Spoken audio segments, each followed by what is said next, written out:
Bonjour à toutes et à tous. Aujourd'hui, on met sur le ring deux poids plumes de la cynophilie britannique, le Cavalier King Charles et le Yorkshire Terrier, deux races ultra populaires, mais vous allez voir, ce sont deux mondes complètement différents. Alors comment faire le bon choix? C'est justement ce qu'on va décortiquer ensemble. Alors, pour commencer, je crois que cette image résume tout. D'un côté, on a l'éponge à câlin et de l'autre, le petit chef. C'est un peu caricatural, bien sûr, mais ça donne le ton.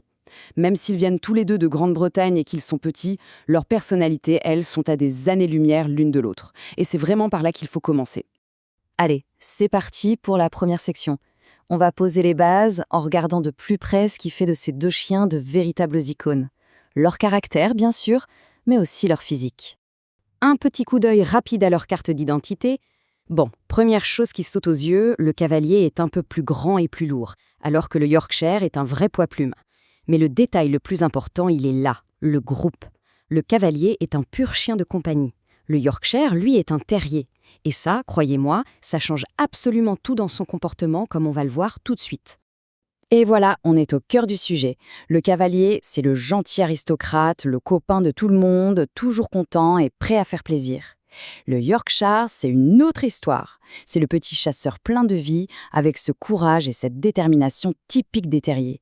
Un caractère bien trempé, parfois un peu têtu, bref, une grande personnalité dans un tout petit corps. Bon, c'est bien beau la théorie, mais dans la vie tous les jours, ça se passe comment? C'est ce qu'on va voir maintenant. L'appartement, les balades, l'éducation, des points vraiment essentiels avant de se décider. La vie en appartement alors, possible ou pas? Pour les deux, la réponse est oui. Mais attention, il y a une grosse nuance. Le cavalier est plutôt du genre discret, il n'aboie pas pour un rien. Le Yorkshire, lui, c'est le meilleur système d'alarme du quartier. Il a tendance à japper pour un oui ou pour un non. C'est un point à ne vraiment pas négliger si on a des voisins. Et pour se dépenser, le cavalier a besoin d'une bonne balade. On parle de 40 à 60 minutes par jour.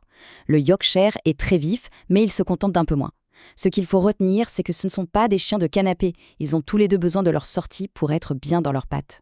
Côté éducation, on est sur deux planètes différentes. Le cavalier, il veut tellement faire plaisir que son éducation est assez simple, tout en douceur. C'est parfait si c'est un premier chien. Le Yorkshire, lui, est super intelligent. Mais qui dit intelligence dit aussi un petit côté têtu. Il va falloir être patient, cohérent et ferme.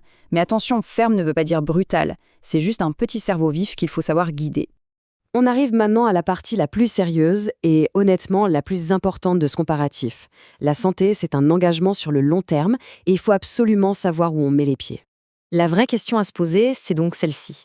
Sur quoi doit-on être particulièrement vigilant pour la santé de l'un et de l'autre?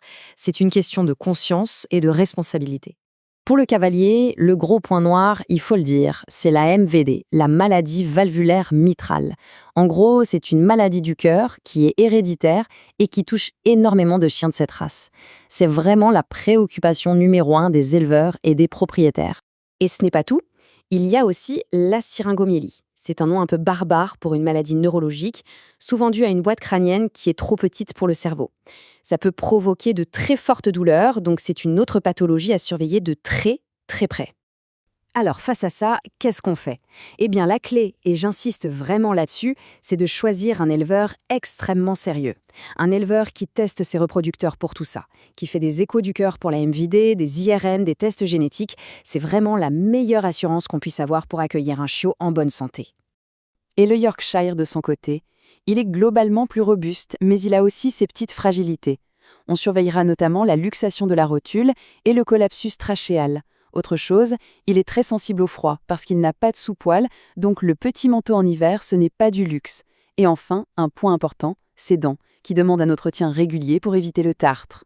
Bon, après ce chapitre sur la santé qui est un peu lourd mais indispensable, on passe à des choses un peu plus pratiques. Le toilettage, la fameuse question des allergies et bien sûr, le budget.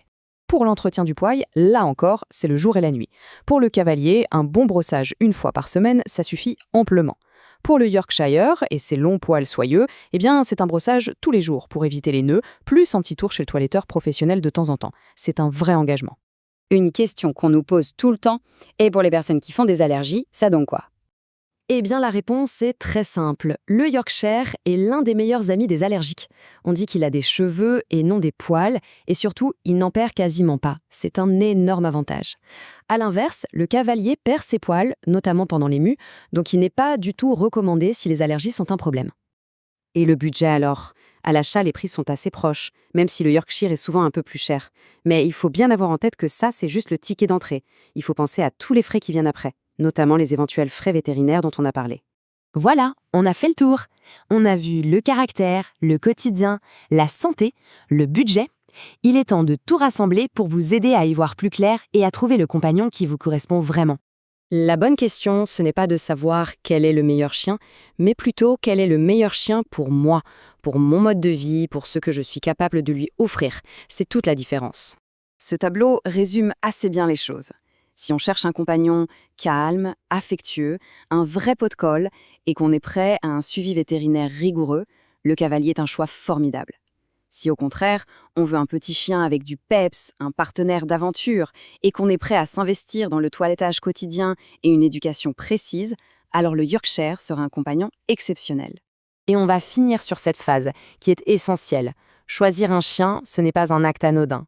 C'est un engagement moral, affectif et financier pour les 10-15 prochaines années. Le bon choix, que ce soit un cavalier, un Yorkshire ou un autre chien, c'est celui qu'on fait en toute connaissance de cause, en étant prêt à assumer pleinement ses responsabilités. Et ça, c'est la plus belle preuve d'amour qu'on puisse leur donner.